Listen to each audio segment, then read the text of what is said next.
ఈనాటి కార్యక్రమం నిర్వహకులు ప్రజలు గౌరవనీయులు సుస్వాగతం అమ్మా.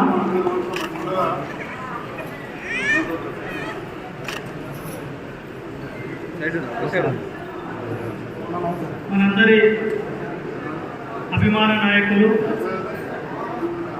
నిరంతరం కూడా మన బలహీన వర్గాల ఆశాజ్యోతి అయినటువంటి డాక్టర్ సంజయ్ కుమార్ గారిని వేదికపైకి రావాల్సిందిగా కోరుతా ఉన్నాం. ఎటుమల వినయ్ రెడ్డి, వినయరెడ్డి, ఎటుమల వినయ్ రెడ్డి చెట్లు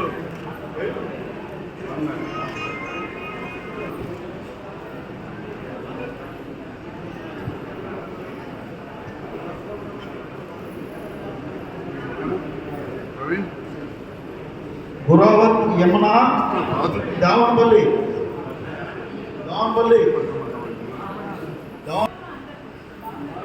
రాయకల్ మండల వచ్చిందా?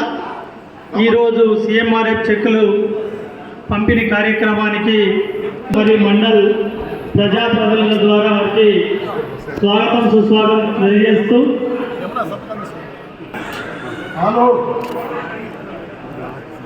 స్వామి మున్సిపల్ సిబ్బంది ముఖ్య అతిథులుగా చేసినటువంటి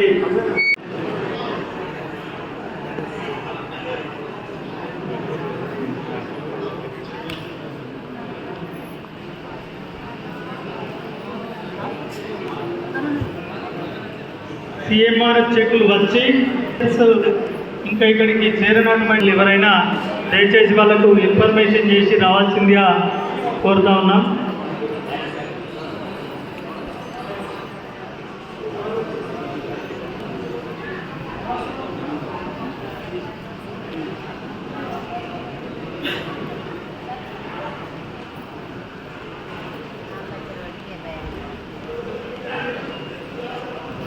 మాలిక్, రోడ్సన్ మాలిక్, బోర్నపల్లి మాలిక్, తొందరగా ఉండ పోచేగా బిడ్డలు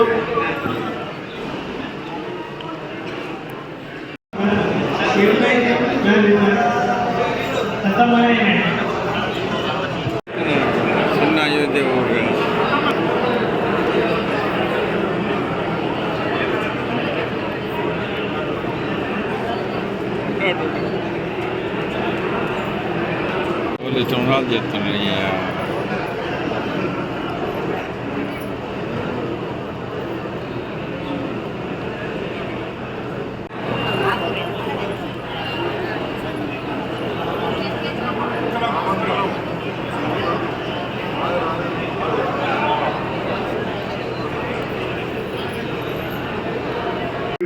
ఈజ్ బెటర్ దాన్ క్యూర్ అంటే బీమా రచనగా మంచిగా చేయించుకున్న దానికంటే మనము రోగం రాకుండా చూసుకోవడం మంచిది.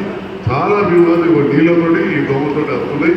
నీళ్ళు జాగ్రత్తగా వాడాలని చెప్పి మరొకసారి సందర్భంలో తెలియజేస్తూ ఇంత మంచి కార్యక్రమాన్ని ఏర్పాటు చేసి ఆర్గనైజ్ చేసిన నాయకులకు శ్రీనివాస్ గారికి వారి బృందం అందరికీ వేదిక నుండి నన్ను గెలిపించిన ఎంతోమంది సోదరులకు సోదరిమణులకు వేదిక ముందున్న నాయకులకు అందరూ కూడా పేరు పేరున మా పత్రికే మిత్రులకు నాకు ఈ అవకాశాన్ని ఇచ్చి ఎక్కడెక్కడి నుంచి వచ్చిన అన్ని గ్రామాల మా ప్రజలందరూ కూడా హృదయపూర్వక నమస్కారాలు తెలియజేస్తా ఉన్నా.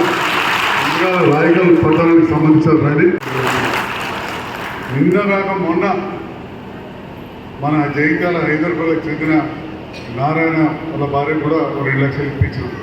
ఇట్లా ఈరోజు 127 మందికి 37,12,000 రూపాయల చెక్కులు పంచబోతున్నామని చెప్పి ఈ సందర్భంగా తెలియజేస్తాం. రాజకీయం ప్రజాసేవ అనేది నిరంతర ప్రక్రియ.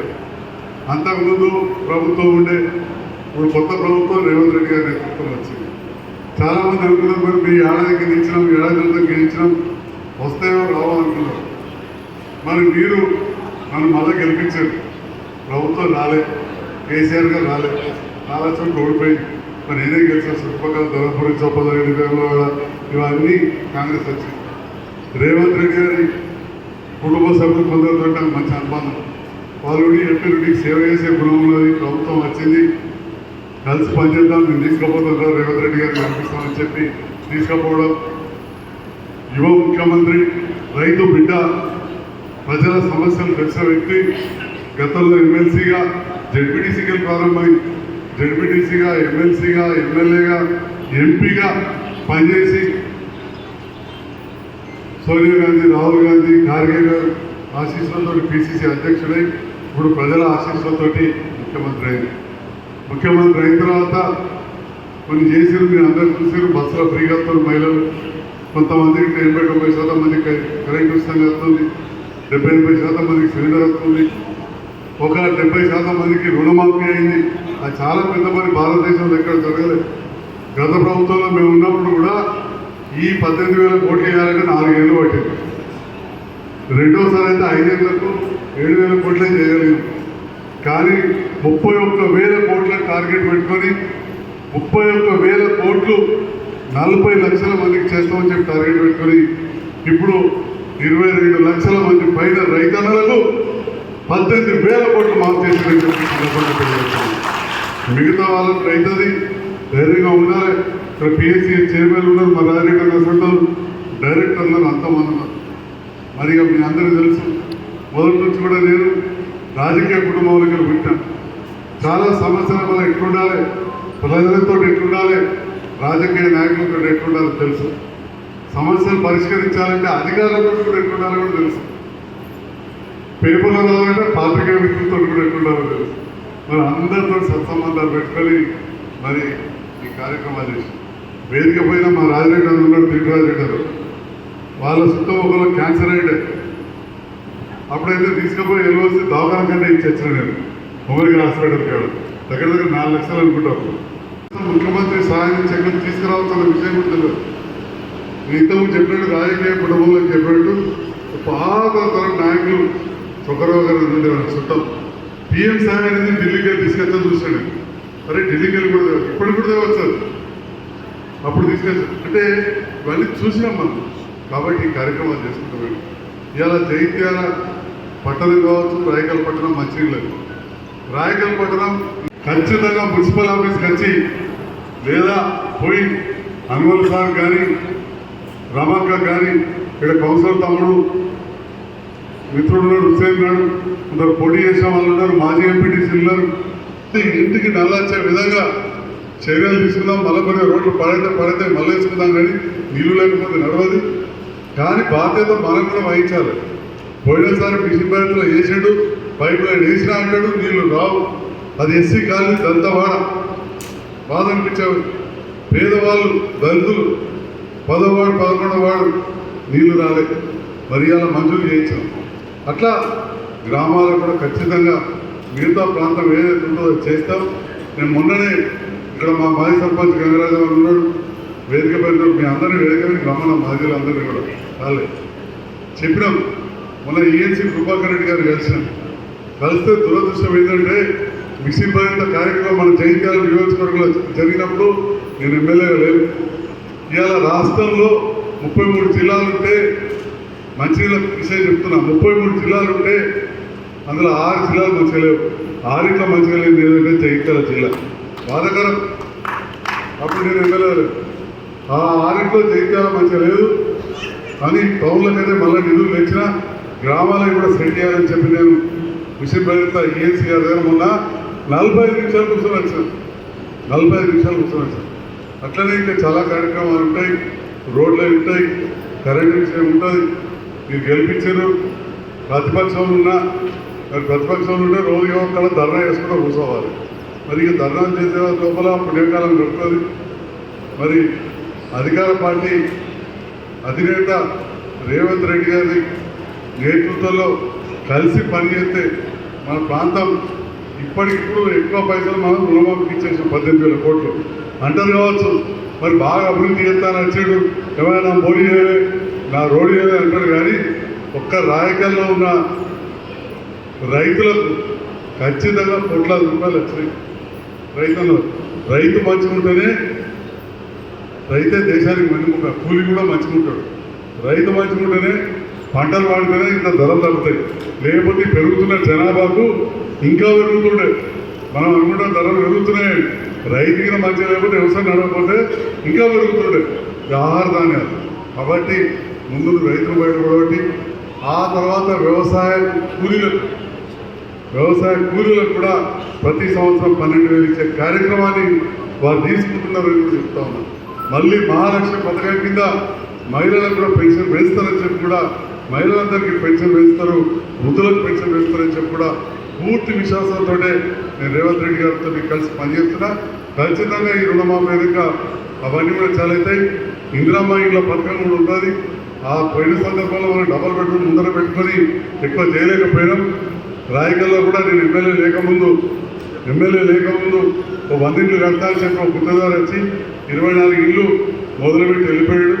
ఆయనకి నాకు పెద్ద వ్యక్తిగతంగా తెలుసు వాళ్ళ కుటుంబం, కానీ రాజకీయంగా పెద్దలకు సంబంధం, ఆయన పెద్దలకు సంబంధం నడువు విడిచిపెట్టిపోయాడు. కాబట్టి జైత్యాలు కొన్ని చేయగలిగినాం పెద్ద ఎత్తున. ఇక్కడ కూడా ఇందిరమ్మ ఇల్లు మంజూరు ఇచ్చేదాంట్లో నాకు ప్రాధాన్యత ఇస్తామని చెప్పి ముఖ్యమంత్రి గారు, ఇళ్ల మంత్రి పొంగులేటి శ్రీనివాసరెడ్డి గారు నాకు మాట ఇచ్చారు. వేరే నియోజకవర్గాల కంటే కూడా ఎక్కిస్తా అంటేనే నేను మీతో కలిసి పనిచేస్తా అని చెప్పిన ఆ మాట వేసుకున్నా.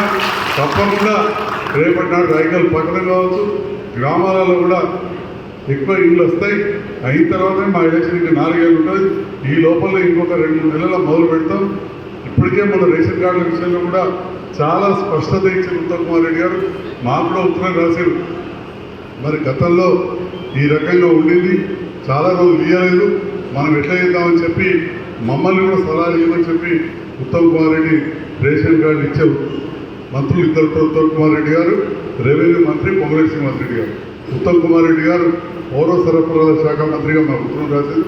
తప్పకుండా అర్హులైన పేదలకు రేషన్ కార్డులు వస్తాయని చెప్పి కూడా ఈ సందర్భంగా మీ ద్వారా, ఎందుకంటే అన్ని గ్రామాల నుంచి ప్రజాప్రతినిధులు వచ్చారు, ప్రజలు కూడా వచ్చారు, దాదాపు 200 మంది వచ్చారు ఈ చెక్కులు అందుకోవడానికి. ఈ విషయాలను తెలియజేస్తుందిగా మీ అందరూ విజ్ఞప్తి చేస్తూ, మీ అందరూ కూడా ఆయురారోగ్యాలతో ఉండాలని చెప్పి ఆ భగవంతుని ప్రార్థిస్తూ, పక్కన నేను శాసనసభ్యుని అయిన తర్వాత, ఎమ్మెల్యే అయిన తర్వాత చాలామంది డాక్టర్లు పెట్టాం. మొన్న పోయినా ఇక మరి జ్వరాలు బాగున్నాయి, బాగా మంది లేరు, మనం కూడా కొన్ని జాగ్రత్తలు తీసుకోవాలి. ఇంట్లో మచ్చడిదానంటే కనబడకుండా అయిపోయింది. మనందరం కూడా కొద్దిగా దోమలు వేసుకోవాలి. సామాన్యులు కూడా చెప్తారు పొద్దుగా లేదు కాళ్ళకు కొద్దిగా కొబ్బరి కూడా పూసుకుంటే దోమ ఉంటుంది ఎక్కువ అని చెప్పి ఉడమోసు కొంచెం పూసుకోవాలి. చిన్నపిల్లలకైతే పూర్తి స్థాయిలో బట్టలు కిందదానికి వేసి చిన్నపిల్లలకు సాక్స్ దొరికితే ఈ డెంగ్యూ రాకుండా ఉంటుంది. బడికి పోయినా కానీ వేసి పంపితే కొన్ని మనం నివారణ చర్యలు తీసుకోవాలి. ఇంటి చుట్టూ నీళ్లుంటే కూడా అవి తీసేసుడు, డబ్బాలలో నీళ్ళు తీసేసుడు, ఇవన్నీ చేస్తే డెంగ్యూ, మలేరియా, చికెన్ గున్యా లాంటి రోగాలు రావు. బాగా మంది బీమారీ దవాఖానలు చాలా ఖర్చులు అవుతుంది. దయచేసి ఇది జాగ్రత్తలు తీసుకొని సర్కారు పనిచేస్తలేదు కాదు, మన సర్కారు దవాఖాన కేంద్రాల రైకల్లా మొక్క మంచం కాలేదు. కాబట్టి మనం కూడా కొన్ని నిర్ణయాలు తీసుకోవాలి. ఇక మాదిగకుంటలో నీళ్ళు వెళ్తున్నాయని చెప్పి మట్టి పోతామంటే వాళ్ళు కోట్లకు వేసేసారు. మోసం మంచిది కాదు, కానీ ప్రజలు స్వచ్ఛందంగా కొంత ముందడికి పోయింది. మరి వాళ్ళకి నీళ్ళు వచ్చేది లేదు, అలా నీళ్ళకి కాలువలేదు, ఆ నీళ్ళు బయటకు పోయేది లేవు. మురుగు నీళ్ళు అలా చేరుతున్నాయి, దోమలు వస్తున్నాయి. కానీ అది కోర్టు కేసు ఉన్నది కాబట్టి నేనేం మాట్లాడకూడదు. కలిసి ఎక్కడ నీళ్ళు వెళ్తాయో ఈ కాలిపోయిన ఆయిల్ ఉంటుంది, తీసుకొచ్చి బట్ట దాంట్లో తడిపి ఆయిల్ బాగా చేయించాలి. మున్సిపాలిటీ పరిధిలో కూడా వేయాల్సిందిగా కోరుతున్నాం. ఇవన్నీ కూడా చర్యలు తీసుకుంటే కొంచెం ఇప్పుడున్న పరిస్థితుల్లో బాగుంటుంది. ఇళ్ళలో నీళ్ళు తాగితే మంచినీళ్ళు తాగుతాయి మిషన్ పెడతా, కానీ వేడి చేసుకొని కొంచెం చల్లారినాక తాగితే మంచిది. నీళ్లు వేడి చేసుకొని చల్లారినాక తాగితే మంచి. డబ్బాలే కొనుక్కోవాలని లేవు, అంటే డబ్బాల మీద నాకు కోపం కాదు, నేను కూడా తీసుకొచ్చి పెట్టారు. ఇవెంత మంచియో మన ఇంట్లో బావి నీళ్ళు గరం చేసి సలాడ్స్కొని తాగితే అంతే మంచి. కాబట్టి గరం చేసి సలాడ్ తాగి మనకు బీమాకు రాకుండా చూసుకోవాలి. ఉన్న విషయం చాలాసార్లు దృష్టికి వచ్చింది. నన్ను ఎప్పుడు వర్గపోతే నాకు అవసరం మరి అది రాలేదు. సత్య భవన్ ఆ ప్రాంతం 10వ వార్డు మొన్న 15 కోట్ల రూపాయలు మంజూరు చేయించాం. మళ్ళీ అమృత్ పథకం కింద కేంద్రం రాష్ట్రం సగం నిధులతోటి రేవంత్ రెడ్డి గారు 15 కోట్ల రూపాయల నిధులు రాయకల్ పట్టులో తాగునీటి వచ్చాయని చెప్పి ఈ సందర్భంగా తెలియజేస్తారు. అంటే ఇక మన ప్రజాప్రతినిధులు రాజకీయాలకు అతీతంగా ఊరికే రాజకీయం అవసరం లేదు. అతి ముఖ్యమైన పని తాగునీళ్ళది. నేను గౌరవ చైర్మన్ గారిని, వైస్ చైర్మన్ గారిని, కౌన్సిలర్లను, ఇక్కడ ఉన్న పట్టణ ప్రముఖులను, అదేవిధంగా చెక్కులు తీసుకుపోయేందుకైతే క్యారెక్టర్ వచ్చినారు. లీడర్ ఒకసారి పరుగులు వస్తారు, పల్లెకుంటారు. 41 మంది వచ్చారు. ఒకసారి రాయకల్ నుంచి ఎవరైనా వచ్చారు, రాయకల్ టౌన్ వాళ్ళు ఒకసారి లేచి నిలబడు.